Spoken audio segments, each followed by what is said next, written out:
As a word for that video. No, if you send the number, I will WhatsApp it. That will be easy. I'll take your number.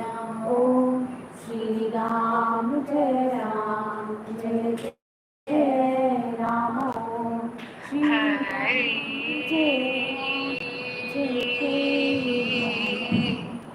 Ram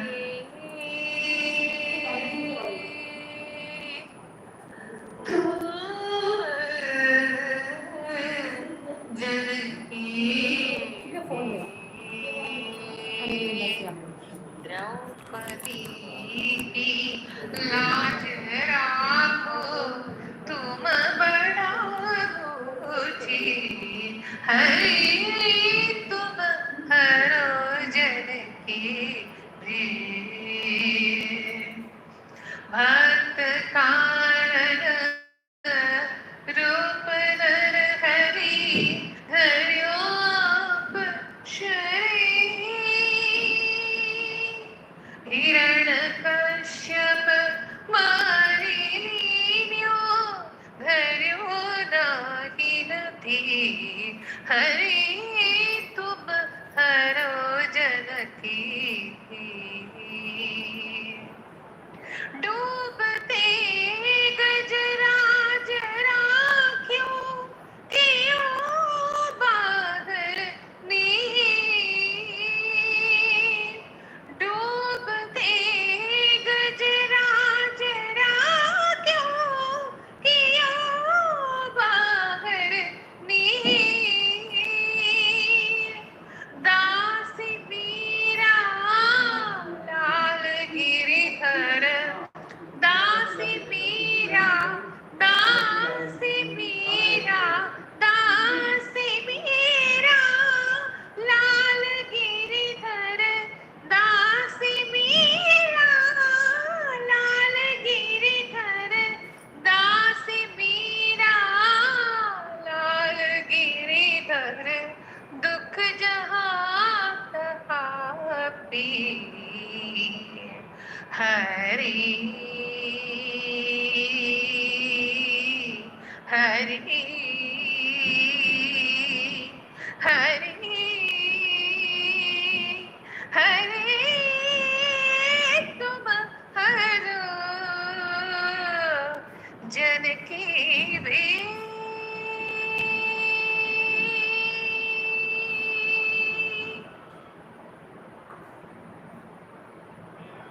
Hari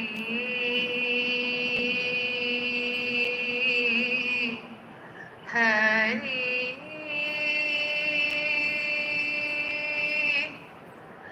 तुम जन की भी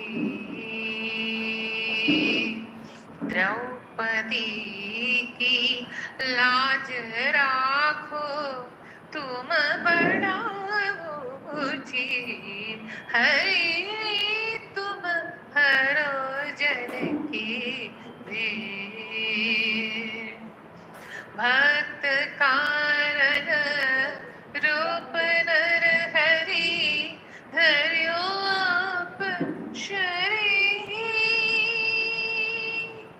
हिरण कश्यप मारी लीन्यो धर्यो दाहिन थी हरि तुम हरो जन की डूबते गजराज राख्यो कियो बाहर नीर डूबते गजराज राख्यो कियो बाहर नीर दासी मीरा लाल गिरिधर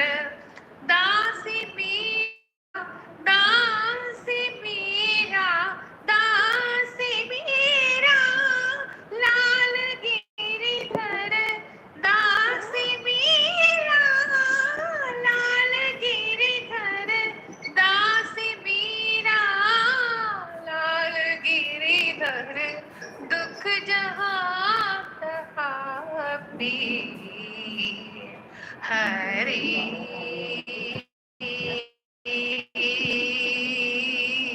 हरे हरे हरे तुम हरो जन की रे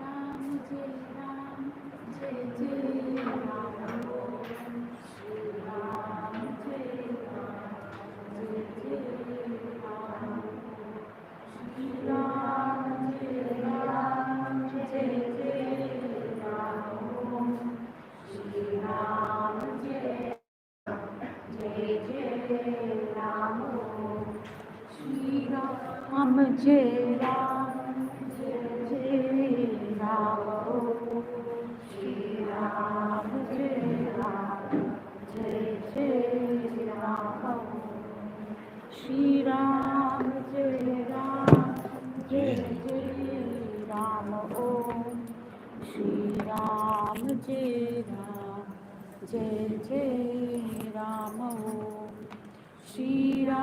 राम जय राम जय जय राम ओम श्री राम जय राम जय जय राम ओम श्री राम जय राम जय जय राम ओम श्री राम जय राम जय जय राम ओम श्री राम जय राम जय जय राम ओम श्री राम जय राम जय जय राम ओम श्री राम जय राम जय जय राम ओम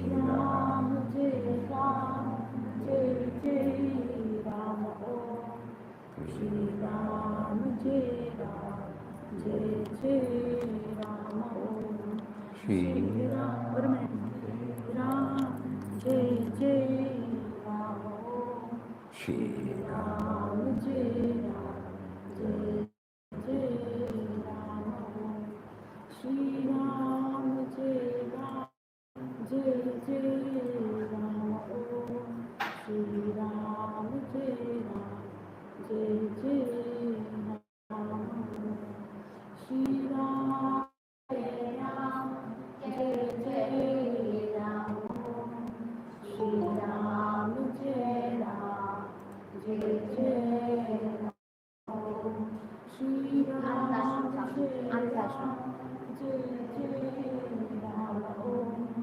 श्री राम जय जय जय राम श्री राम जय राम जय जय राम ओम श्री राम जय राम जय जय राम ओम श्री राम जय राम जय जय Minimize the press back down, roll it downwards, and it's not happening. You open a fresh window.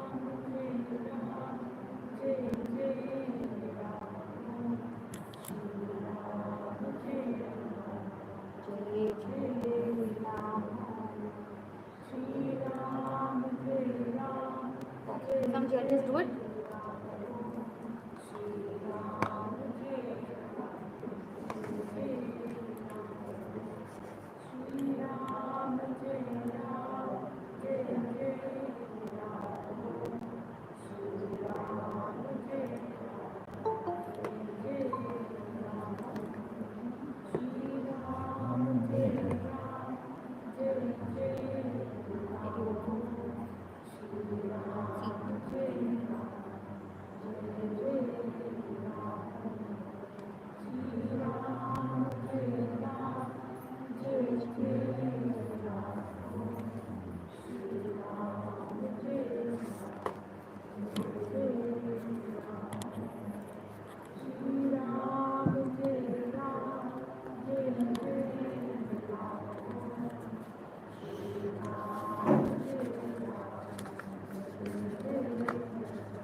Shri Ram, Jai Ram, Jai Jai Ram. Om Shri Ram, Jai Ram, Jai Jai Ram. Om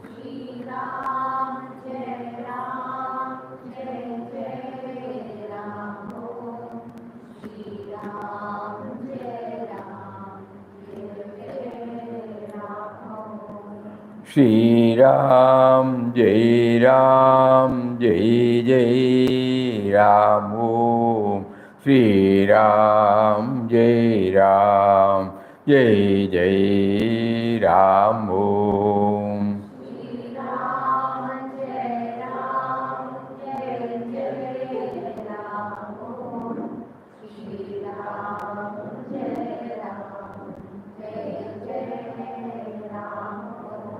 Shri Ram, Jai Ram, Jai Jai Ram. Om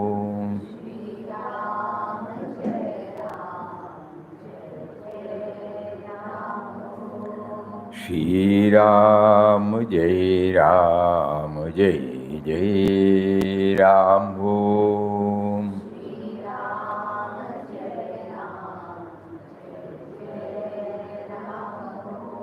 Shri Ram, Jai Ram, Jai Jai Ram. Om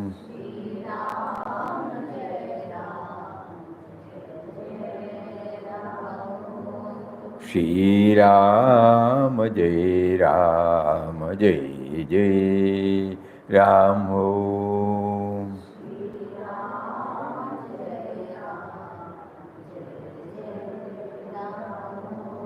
Shri Ram, Jai Ram, Jai Jai Ram.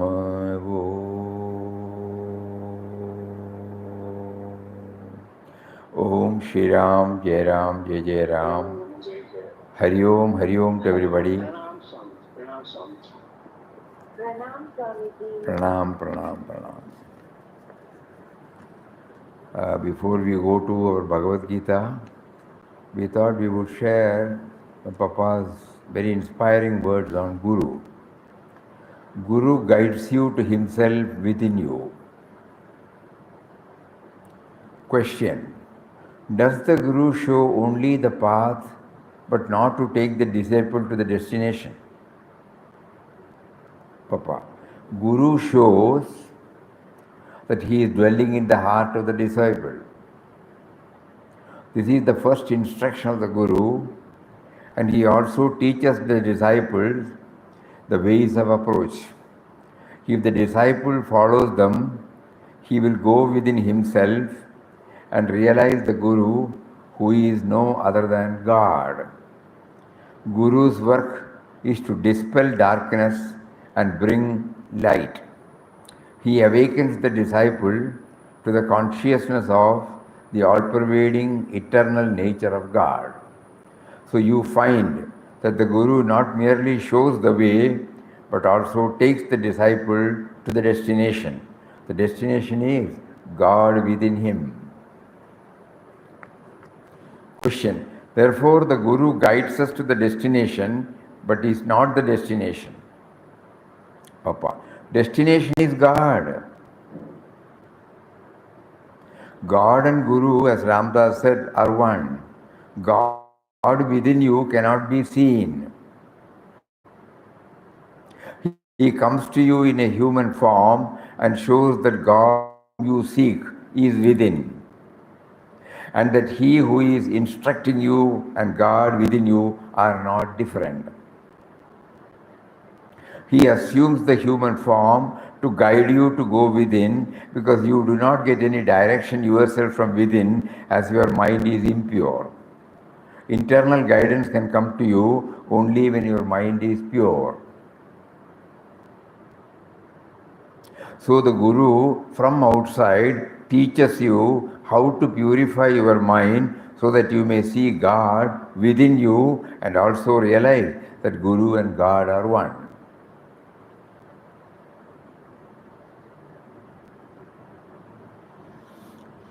from the personal to the impersonal.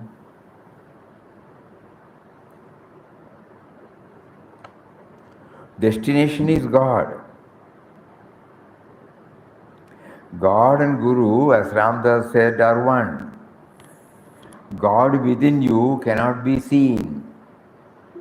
He comes to you in human form and shows that God whom you seek is within, and that He who is instructing you and God within you are not different.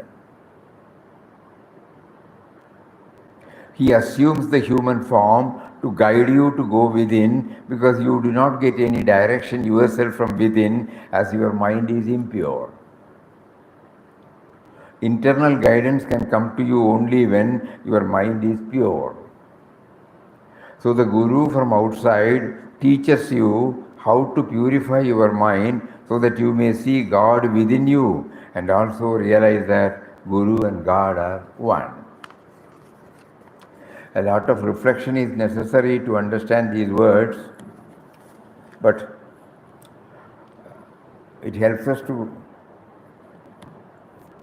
get a clear-cut idea about God and Guru.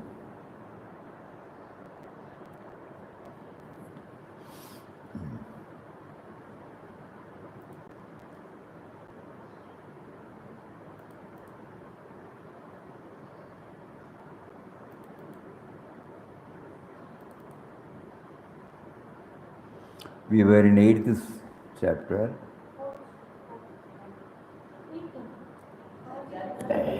and then we will try to go through the preface once again. In the stillness between breaths, see, every time when we hear, we may get some more clarity.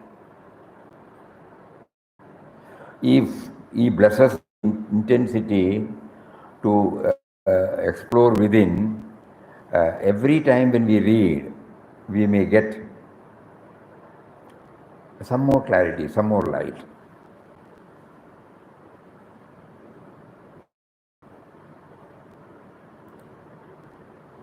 You lost your network connection.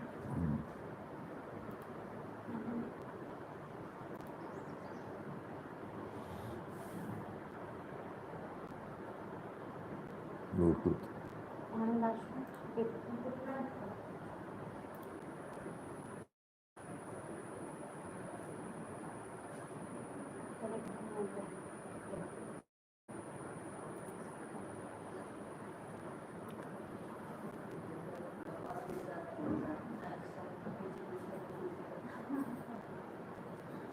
Change it to Shraddha Swamiji.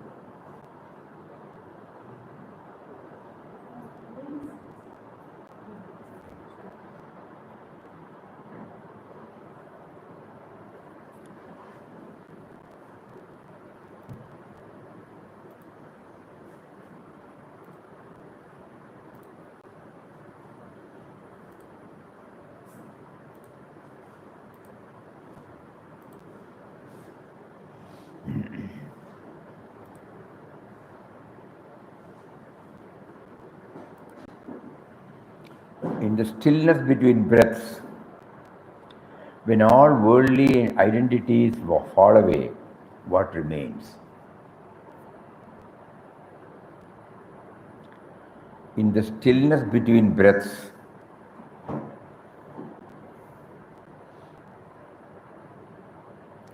when all worldly worldly identities fall away, what remains? Chapter 8 of the Bhagavad Gita gently turns our gaze toward this profound question. In Akshara Brahma Yoga, this reveals how the remembrance of the divine at the moment is not a sudden miracle, but the culmination of a life lived in inner alignment. Through Arjuna's sincere questions, the Lord explains the nature of the imperishable self, the mystery of life's end, and the path souls take after death. Yet, The deeper message lies in how we live now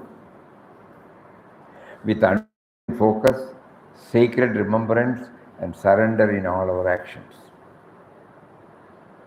This chapter refines our understanding of sacrifice, remembrance, and feeling, guiding us to shift from anxious effort to anchored awareness.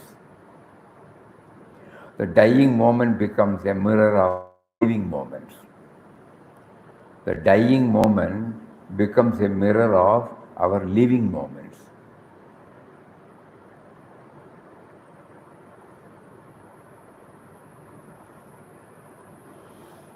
Hence, every thought, word, and deed become an offering, not just for the end, but for eternal becoming. Very tall order for all of us, We develop devotion, surrender on a given circumstances. But he says the dying moment becomes a mirror of our living moments. Swamiji, it is muted. Muted.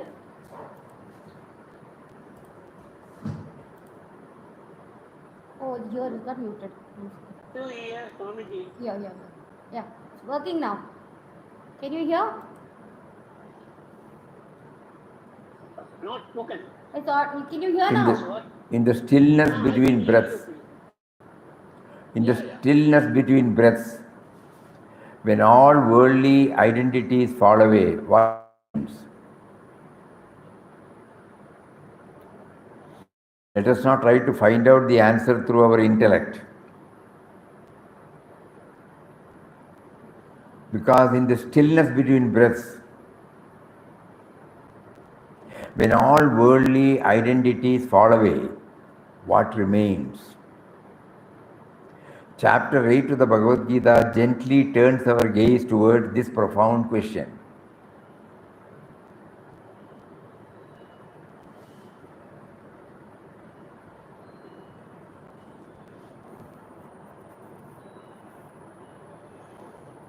Somebody puts it as the present moment,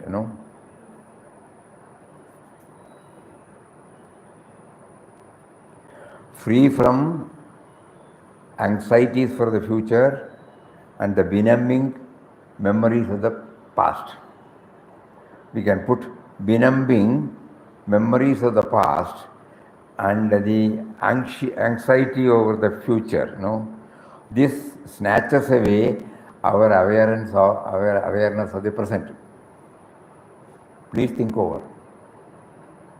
So here, Lord Krishna wants us to know the gap between these two. Freedom from the benumbing memories of the past and the anxiety over the future. Very difficult, but still we can try. The gap, Papa used to say, the gap between two thoughts, the gap between two mantras, the gap between two chantings. Om Shri Ram, Jai Ram.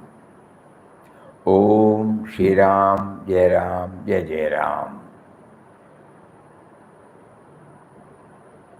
The gap between Om and Shri and Ram, and the first chanting and the second chanting.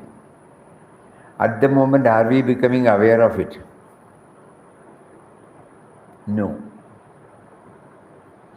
So, we may not be able to remain there for a long time, but at least let us try, That is the key to always in the present. So when we chant,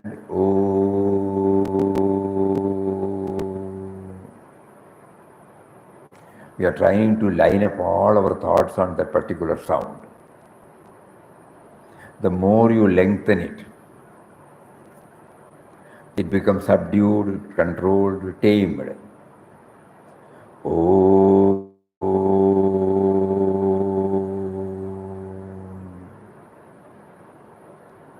Shri Ram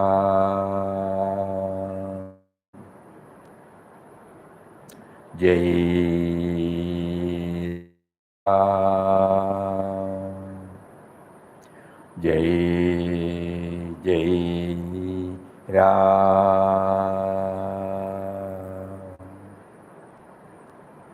It's an attempt, the gap.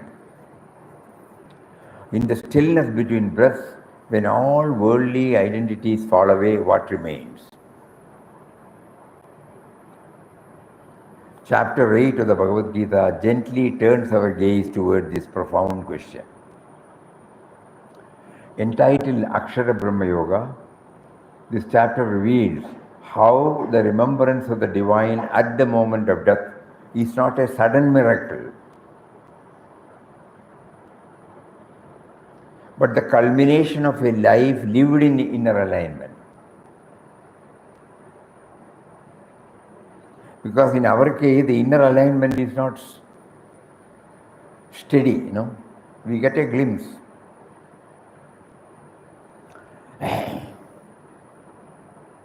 So it's the culmination of a life lived in inner alignment, then we will be, the last moment will be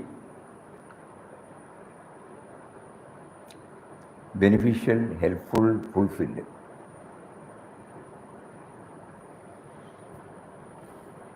There also we are helpless.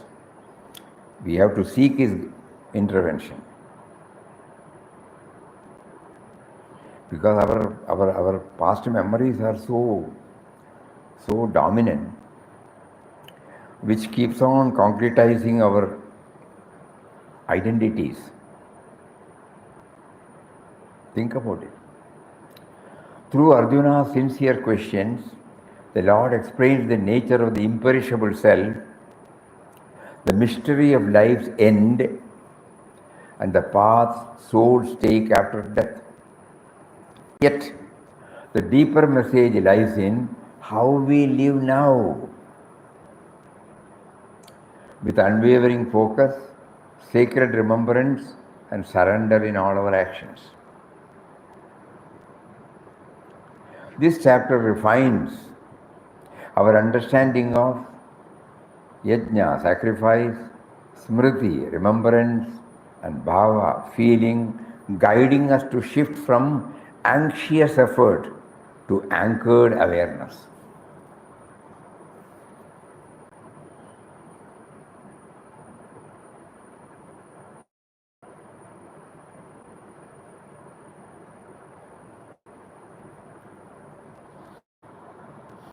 The dying moment becomes a mirror of our living moments.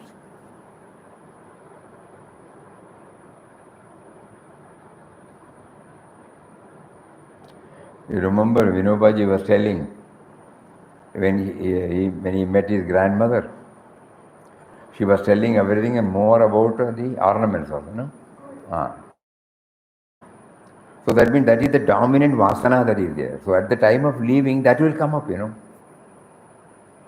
The dying moment becomes a mirror of our living moments. So as sadhakas or devotees, we are praying to him, make us aware of your presence, please. Or at least make us aware of our efforts to remember you. So that nothing gets precedent to that. Like what? Our likes and dislikes, our prejudices, our rights and wrongs, our preferences, our priorities. If we are not aware of it, that will take dominance at the time of it. So that is why this word is beautiful. The dying moment becomes a mirror of our living moments. Hence every thought, word and deed become an offering, not just for the end, but for eternal becoming. Let this chapter, this side please, this side, this side, this side. Let this chapter remind us that death is not the end, but a doorway, and how we live each moment provides the key to that door.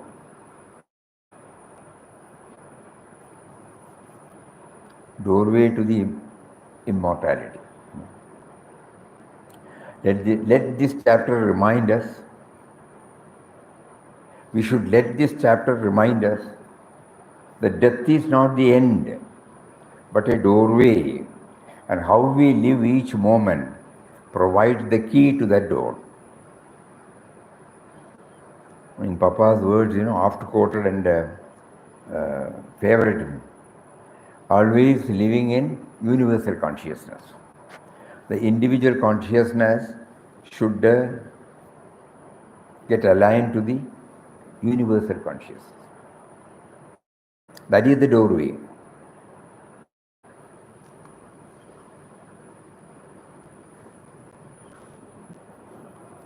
Time and transition. The soul's departure is influenced by inner state, not outer calendar.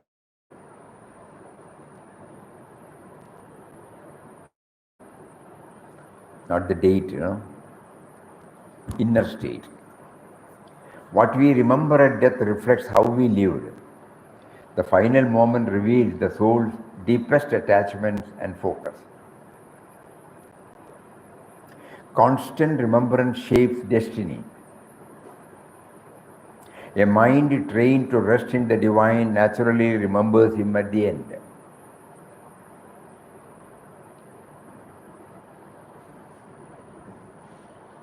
We used to remember one boy, hardly 16 or 17 years, in Wayanad.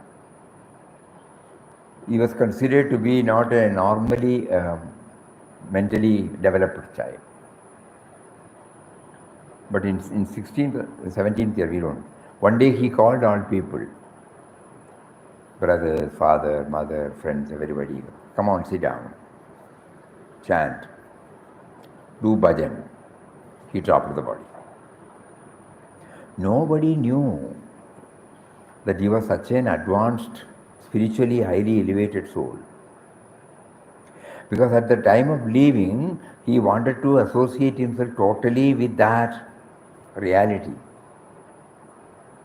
Rather than somebody asking, what do you want, should we take him to the hospital, this and that, Instead of that, remembering that.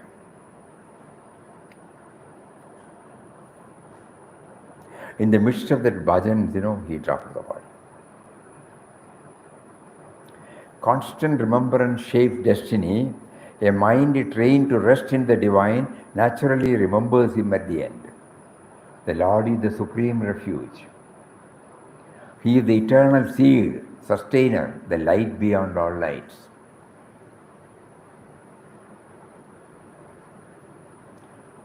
Eternal seed means our origin, from where we have come. The sustainer who has been providing everything. Suddenly we realize everything is provided to us by him. And the light beyond all lights, the inner awareness. Two eternal paths, the bright path of no return and the dark path of return, explain the soul's onward journey. Yesterday we were making a mention about, the man. From that platform, we can either go to the God man or come down to the animal man. So two paths. True yoga is preparation for going beyond death. Every thought, every act becomes a sacred offering that refines us for the final transition.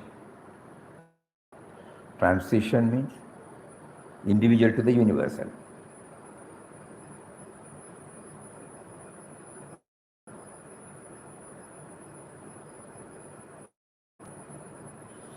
Before the construction of this hall, space was there. It was part of the outer space, but now none of us recognize that space. We only bother about centenary hall, Its length, width, utility, exhibits, that takes away from our. But the moment this is demolished, the roof and it becomes one with that. So individuality and cosmic reality.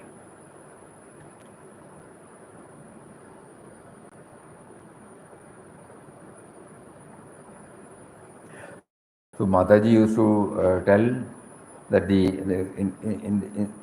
in this it's a container.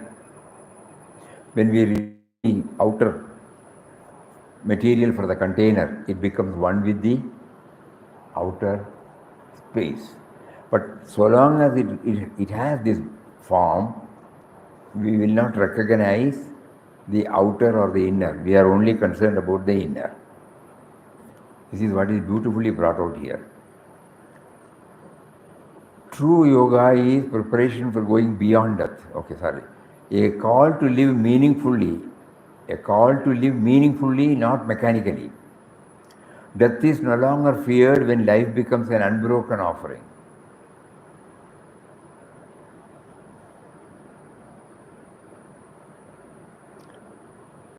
Because the inner space and the outer space is always there, you know. But when this equipment, this container becomes obsolete, you know, we say it's death, and we think about that death, and we become anxious about that death. Because so long as it is there, it is only identifying with the articles inside the space. It cannot conceive of the space outside.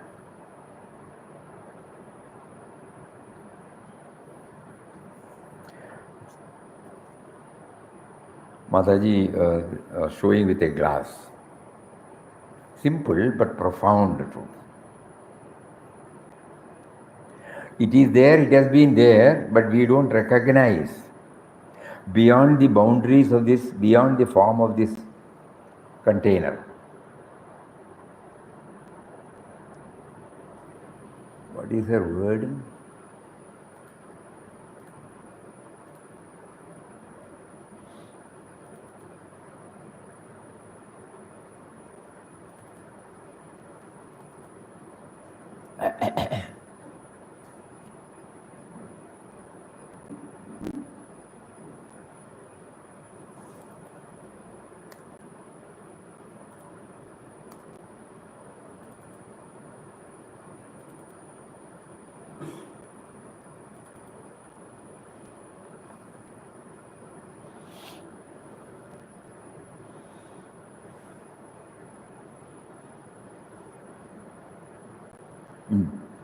Papa's real nature, real Svabhava is Nirguna Nirvikara Swarup, nameless, formless, static, void aspect.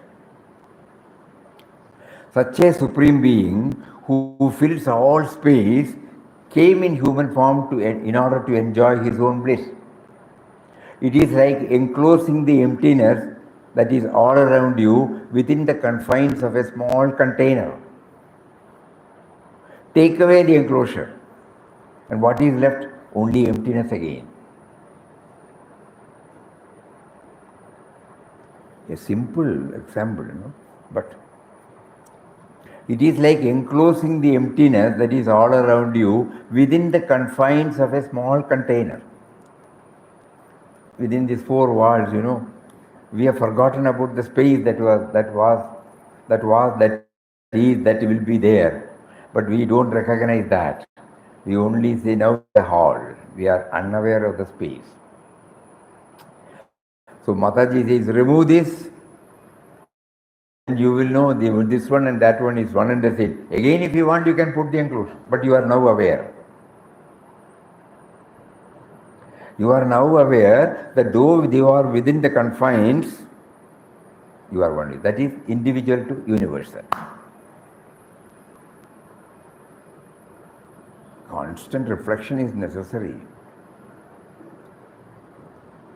Knowing the imperishable, Akshara, brings freedom.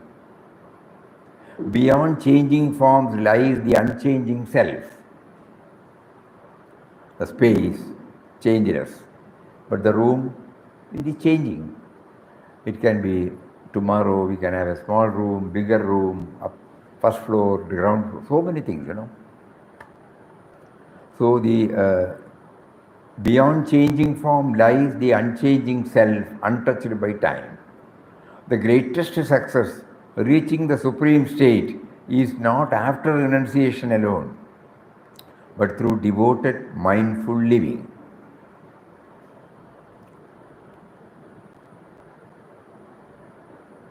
We develop so many thoughts, renunciation. Whereas in everything he is there, the only thing is the sense of possession should not be there, that's all. Possess things, not be possessed by them. This is what Papa used to say. Even when we are now handling so many things will be there. We have to possess, but not possessed by us. As a trustee,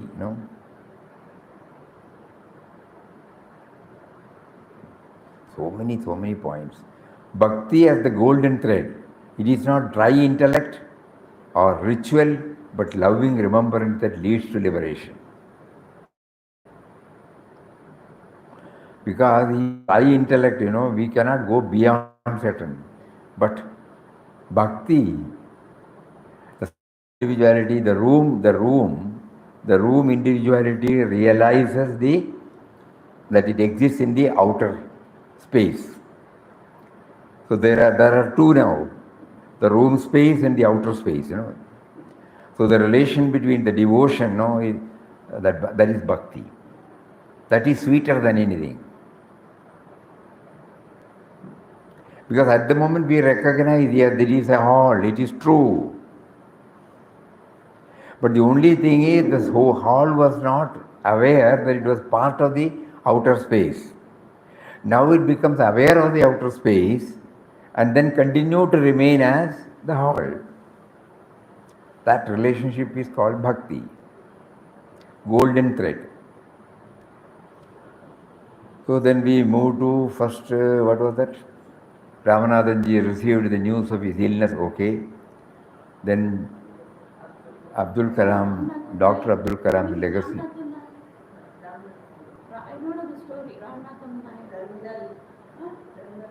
He was in a bustling town, actor Vinaya played the role, Tasma Sarveshu Kaleshu. Yeah. Now we go to Sharad Babu, commitment. Sharad Babu, raised by his mother, who sold idlis to support his education, was inspired by her strength and dreamed of joining IIM Ahmedabad.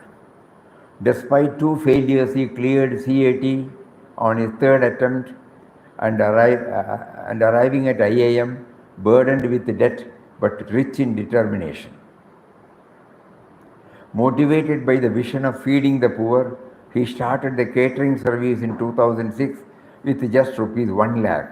Within 2 years, his company grew exponentially, reaching 20 crores in turnover. His journey stands as a testament on how unwavering focus and a selfless goal can transform not just a life but many, echoing the message of Gita Shloka number 8 of chapter number 8. Abhyasa yoga yuktena.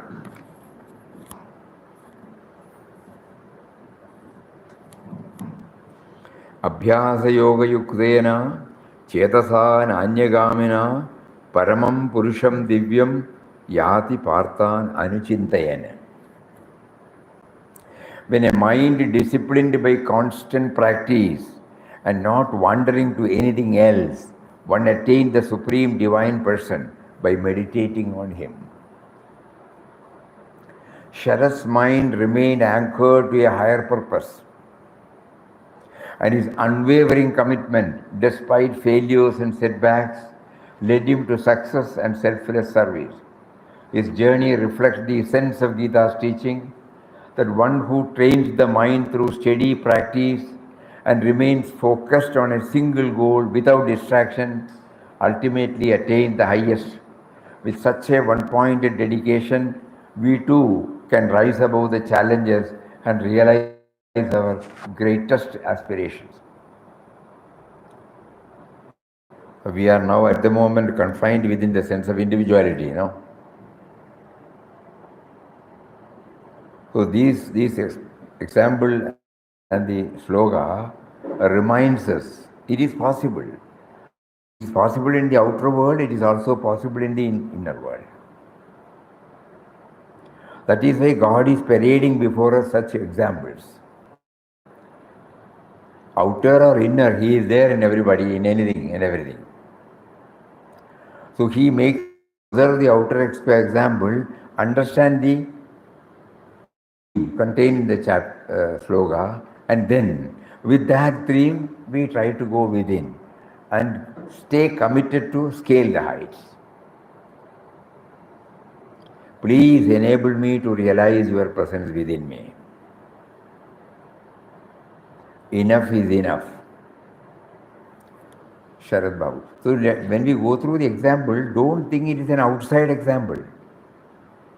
Because when we are trying to understand that whatever happens is happening only by His will, He brings out all these things for us to learn first. Because we have always a tendency to objectify. The subjective effort is difficult initially. So we try to objectify everything. So he is now trying, he is parading before us so many such examples. So that we get, this is what. Otherwise we may think, we read the sloga and we form a concept, that's all. Disconnected with our daily life. Here it is connected with our daily life.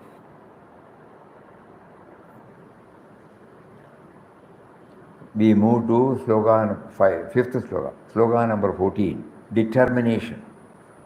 Ajay was preparing for one of the most important exams of his life. The pressure was immense, distractions were everywhere, social media, friends inviting him out, even his own wavering confidence. Yet Ajay had made a quiet promise to himself, no matter what, he would keep his mind focused on his goal and maintain a steady connection to his purpose.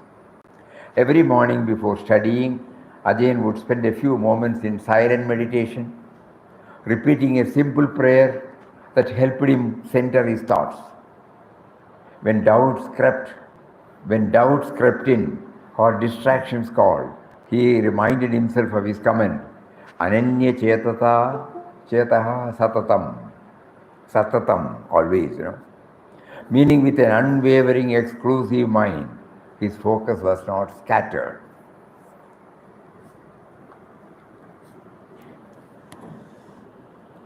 We'll read out one prayer, How do we ensure that we get focused? O Almighty Lord of the universe,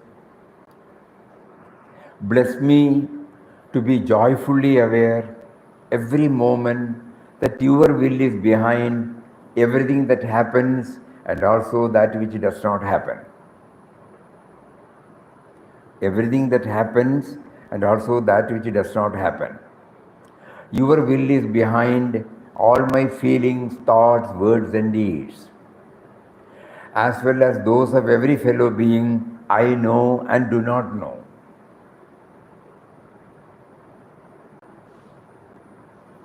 You are present in all beings, things and situations.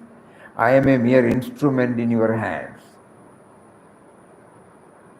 O merciful Lord of the universe, bless me therefore to be grateful for all that you constantly provide me for my well-being, to be humble in success, improve through failures,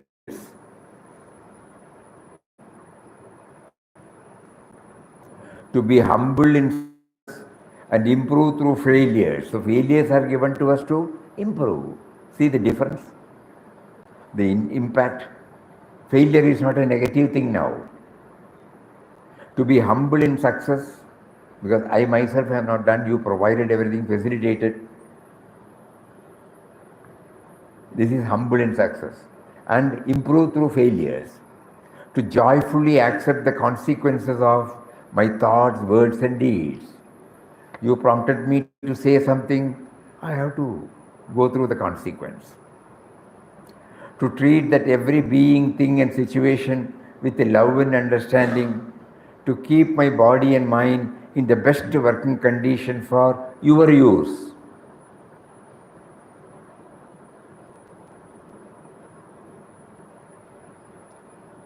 to joyfully share the fruits of work with others, to be aware that even this prayer is being made possible only by you. O benevolent Lord of the universe, I pray that the whole universe is surcharged with unbounded love, abiding peace, eternal joy. Another prayer, O Lord, I have nothing to ask of thee. I am blessed with all that one can hope for, ask for. I have a mind to think, it is thy glory. I have eyes to see, ears to hear, all these are thy glory. I have in front of me a world so vast and so variegated, enough for me to express myself. Again, it is thy glory. I can make, I can unmake, all these possibilities are again thy glory. I can even make this prayer to you. This capacity to appreciate you is again thy glory. I seek from thee nothing, because you have given me everything. Inside me, outside me, your presence is something that I can't miss, I don't want to miss.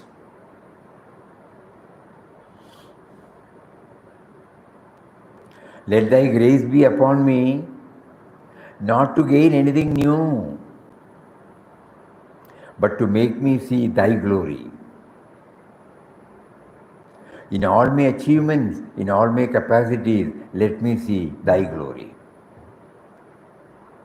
O Lord, I have nothing to ask of thee.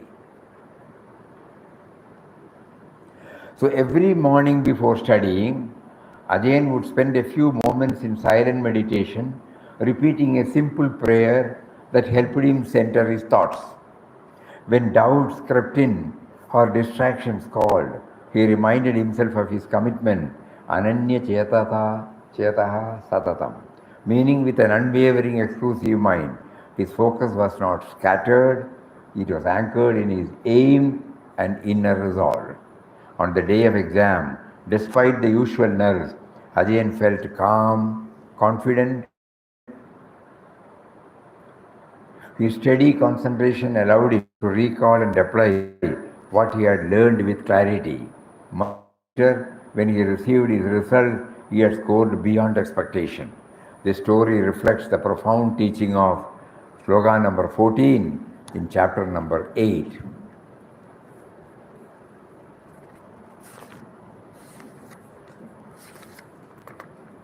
Ananya Chetaha Satatam Yomam Smarati Nityashaha Tasyaham Sulabha Partha Nitya Yuktasya Yoginaha.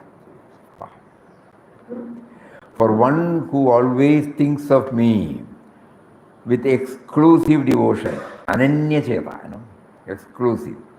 I am the Savior and I protect what is dear to him. I protect what is dear to him.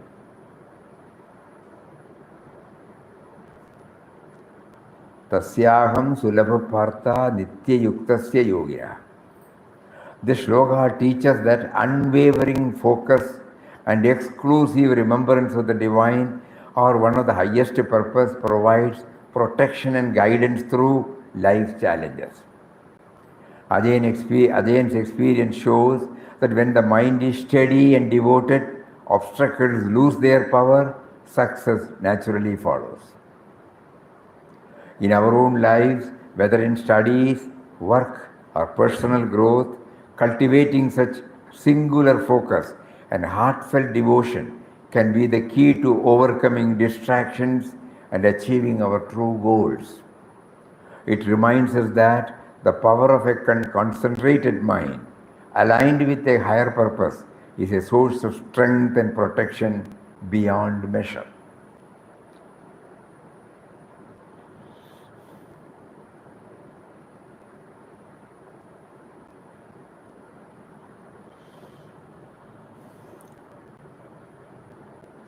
We move to the sixth sloka, sloka number 15, contentment. We are reading from 8th, Akshara Brahma Yoga, please remember.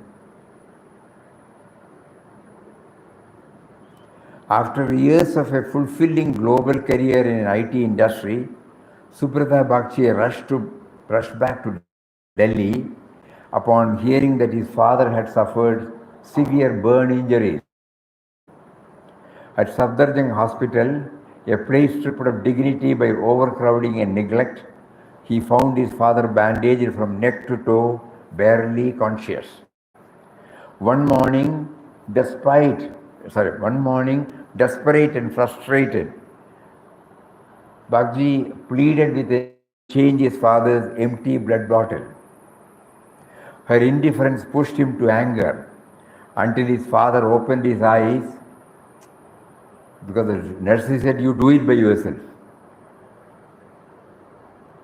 Overworked nurse, Subrata Bachi lost his temper. But see what his father did. Her indifference pushed him to anger until his father opened his eyes and through his pain gently asked the nurse, "Why have you not gone home yet?" In that moment, Bakshi saw the essence of his father's life. A man who, even in extreme suffering, chose compassion over complaint. He had no wealth to leave behind, no property to his name, but his true legacy was the universality of his heart, the quiet dignity of a life lived by principle, and the wisdom to rise above circumstances. We read in the preface, it is not it mirrors of the life we lived, the death, the moment of death mirrors the life that we lived. So his true legacy was the universality of his heart, the quiet dignity of a life lived by principle, and the wisdom to rise above circumstances. His words, free from resentment, full of empathy, reflected a consciousness far beyond the physical, a state of inner fulfillment that is pointed out in slogan number 15 of chapter number 8. Mamubetya punarjanmam dukkhayam ashashvatam napnuvandi mahatmanam samsiddhim paramam gataha. Having attained me, great souls do not have rebirth, which is transient and a place of suffering. Having achieved the highest perfection, they are freed from the cycle of birth and death. In that moment of pain, his father's gentle concern revealed a life anchored in higher consciousness, untouched by bitterness and radiant with compassion. A patient who is bandaged from head to toe, burn injury, 3rd degree burn injury, just imagine.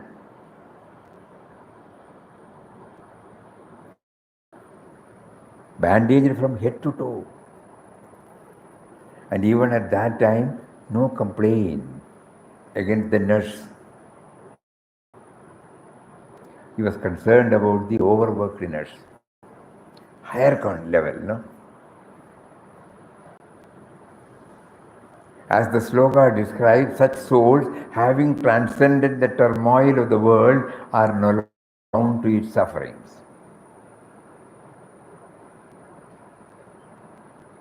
Again we repeat, he himself sent us an email, Subrata Bachi. All the episodes were inspiring. We took one, that's all. And that means he made Subrata Bachi to witness all these things, and make it on a record. And he saw to it that it is sent to us. He made us to reflect upon it. He made us to go through this particular sloka. And then I was trying to understand the meaning through the sloka, knowledge. I won't get anywhere. But when I try to connect with this, this is what he meant. So this sloka is not disconnected. Apparently it may not look connected. So, in that moment of pain, his father's gentle concern revealed a life anchored in higher consciousness, untouched by bitterness, and radiant with compassion. As the shloka describes, such souls transcended the turmoil of the world. And next day he died.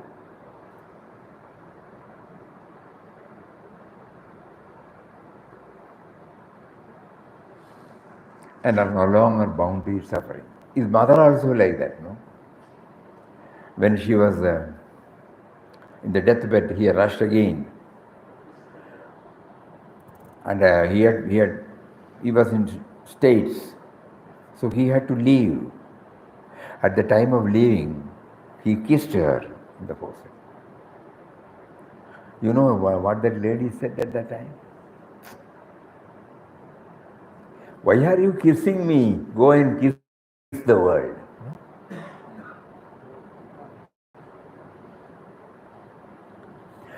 That moment, it is not a son and mother relationship. It is not the blood relationship. What was in there? What was she at that time? Individual consciousness riveted to the universal consciousness. Why are you kissing me? Go and kiss the world. Mamubitya punarjanmam dukhalayam ashashrutam nanu napnuvandi mahatmanam samsiddhim paramam jataha. We move to the seventh shloka, shloka number 19. Two neighbors, Rajiv and Antony, lived side by side, yet worlds apart. Rajiv spoke a different language, Antony followed a different faith. Their interactions were often cold, punctuated by arguments over customs, noise, or just misunderstandings born of unfamiliarity. Then one evening, a power shortage blanketed the entire area in darkness. Street lights failed, fans stopped, sirens settled like a fragile mist. As candles flickered in windows, the two neighbors stepped outside. Antony offered a spare candle. Rajiv brought over cold drinks. Soon they were sharing not only light but also stories, laughter, and moments of quiet connection. In the soft glow of shared humanity, their differences gently dissolved.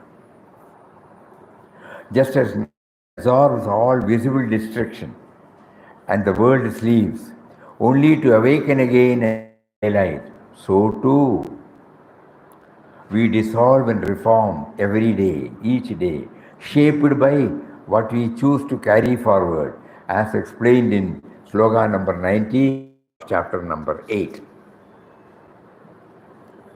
Udagramavayam bhutva bhutva praliyate ratri agame vasha partha prabhavatyharagame. All living beings are repeatedly born again and are dissolved at the arrival night, only to be born again with the next cycle. Rajiv and Antony's old identities quietly faded in the stillness of the night, giving rise to something new. The shloka reminds us that life continually offers such chances to shed the past and be reborn through understanding and connection.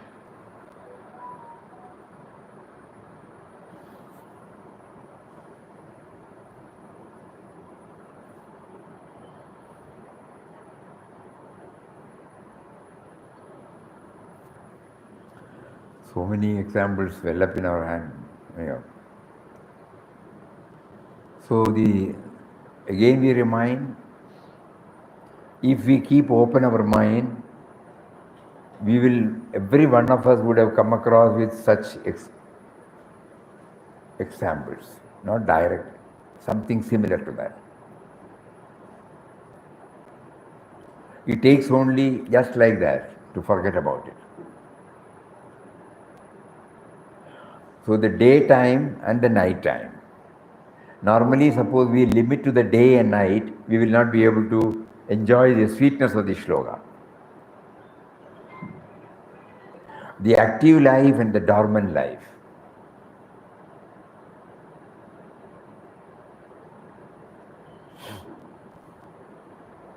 At the active life, both of them were differing with each other, But in the dormant life, all are seen. Chinmayanji used to say one example. In a dharamshala, in a wayside dharamshala tree, so many people, yatris, come and stay and go.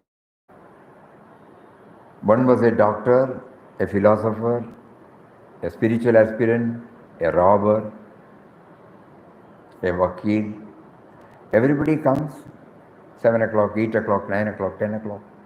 Everybody is given some accommodation. Everyone sleeps. When they sleep, when they retire to bed, all are same. The moment they wake up next day, he becomes a robber, he becomes a lawyer, he becomes a spiritual aspirant, he becomes a priest. We are not aware of this. That is pointed out in this 19th chapter. Every day there is a unity among all of us, but the moment we are back to the waking state, the diversity comes.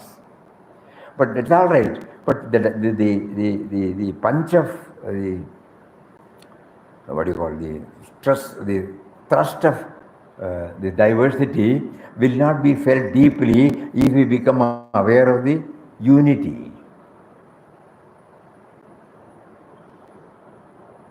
All of us have come from the same source. All of us live for some time. All of us die. There is some common thing in all these things, So all of us are active in the daytime, retire to bed, get up again morning. Suddenly we find the unity and diversity. It is coexistent. It is not different. Beautiful. Bhutagramasa evayam bhutva praliyate ratro agama avesha partha prabhavatya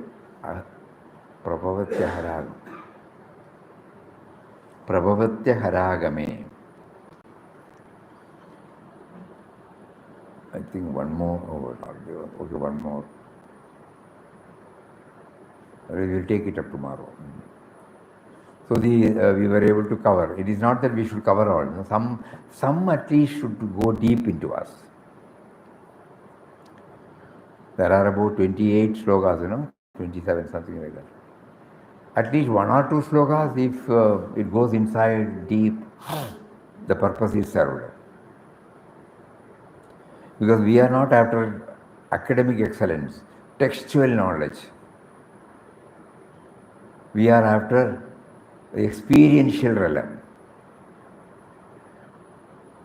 700 slokas in Bhagavad Gita, it is difficult for us to remember. But a couple of slokas can connect it to the highest. In that connection, we would like to read a word from Swami Chinmayanandaji, very, very, very inspiring. Revival within and a rediscovery of our personality for all of us, if only we truly understand the significance of the Gita philosophy. Revival within, a rediscovery of our personality. The infinite nature of perfection is our own. It is not something we have to gain from somewhere at the intervention of some outer agency, Word. Infinite nature of perfection is our own. It is not something to gain from somewhere at the intervention of some outer agency. This angelic and mighty being within ourselves is now lying veiled beneath our own egocentric confusions and abject fears. You have to remove the curtain, parda. Even while we are confused and confounded and helplessly suffering the tragic sorrows of our ego, we are in reality none other than our own self, capital S. When the dream ends, the confusion also ends. We get awakened to our real nature. So too in life, this awakening of this angel in us is the ending of the beast within. In this newfound equilibrium, born out of his wisdom, he experiences an unshakable balance established firmly upon its own firm foundation. All vacillations of the mind, doubts and despairs, dejections and hesitations, fears and weakness have left him. With such a revived personality, when Arjuna re-evaluates the situation, he finds no difficulty at all to discover what exactly is his duty. This is what is echoed in sloga number 73 of chapter number 18, last sloga. Then Sanjaya concludes. This is the last sloga of the dialogue between Sri Krishna and Arjuna. Karishye vachanam tava. It ends with that.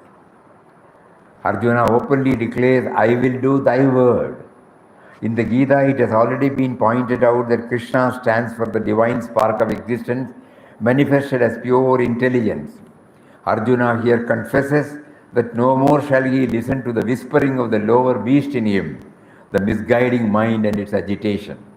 All students who have thus fully understood the Gita have in themselves acquired a clear picture of the goal of life, and who know what path to follow, how to withdraw themselves from the false bylanes of existence, will come to surrender themselves each to his integrated inner personality. To surrender ourselves to our own higher intellect and to declare confidently and with faith, I shall do thy bidding. The last word is super, is the beginning and end of all spiritual life. To surrender ourselves to our own higher intellect and to declare confidently and with faith, I shall do thy bidding. That means I become a chela. That is the beginning and end of all spiritual life. It's a pathless path. The beginning and end. So if we try to get it imprinted, my Gita study should enable me to capture something of this through one sloga, one example, then the purpose is served.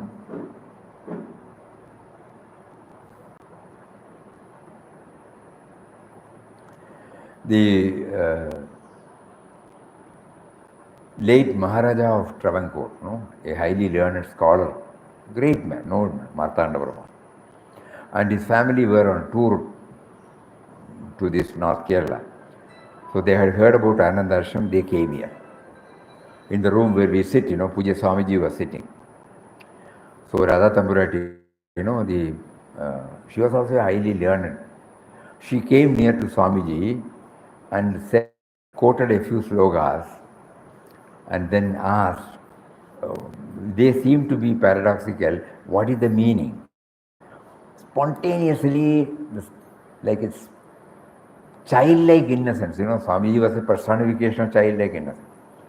Immediately, we were there, he said, we don't know anything. Our master has only told, repeat his name. That will take you to the... Then that lady said, if you don't know, who else will know?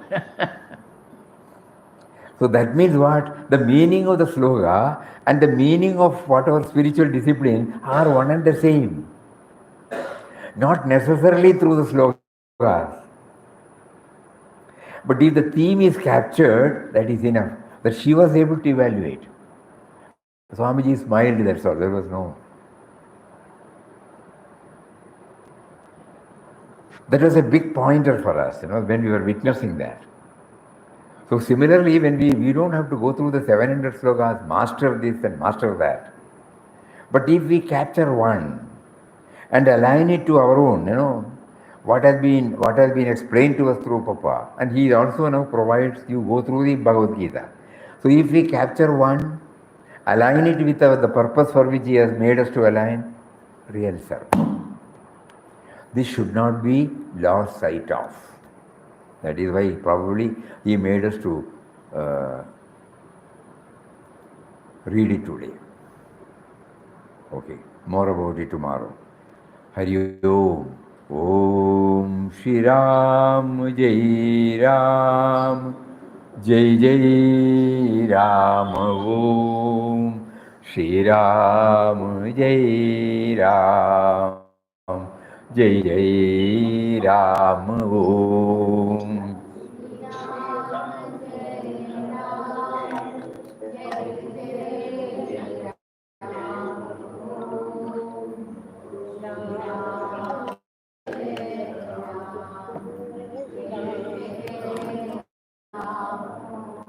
Shri Ram Jai Ram Jai Jai Ram Om Shri Ram Jai Ram Jai Jai Shri Ram Jai Ram Jai Jai Ram Om Shri Ram,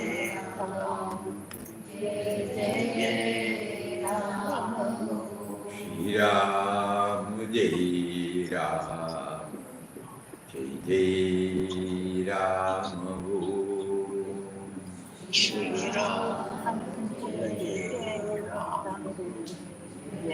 Jai Ram. Shri Ram Jai Ram Jai Jai Ram Om Shri Ram, Jai Ram, Jai Jai Ram. Om Shri Ram Jai Ram Jai Jai Ram Ram. Jai Ram. Hari Hari Om, Om, Pranam Hari Om, Swami. Hari Om, Hari Om to Pranam everybody. Swamiji, pranam, Pranam, pranam. pranam, pranam, pranam. Namaskaram Swamiji. Namaskaram, namaskaram. Pranam Swami. Pranam, pranam, pranam.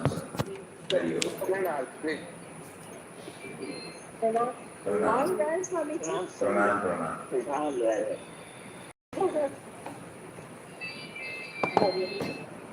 Hari Om. Hari Om. Hari Om.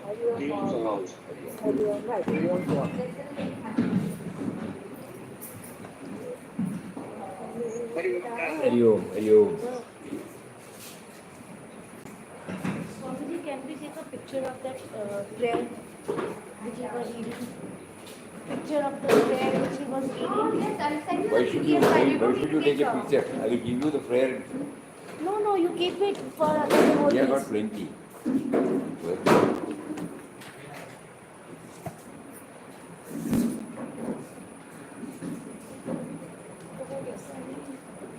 Thank you, Swamiji.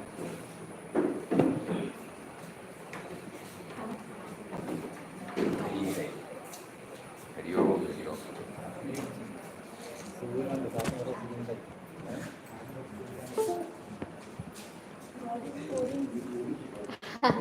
It was made and sent to Bangalore a few days back. If you want, Chandu if the prepared and ashram needs printed. it, No, no, Chandu printed many and sent. So don't worry.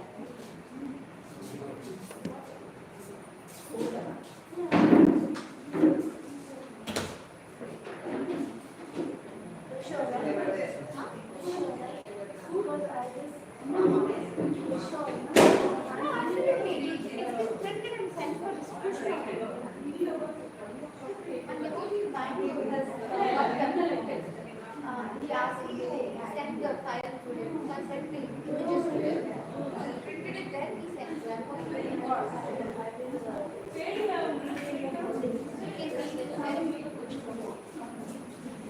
There are some things in other ones also.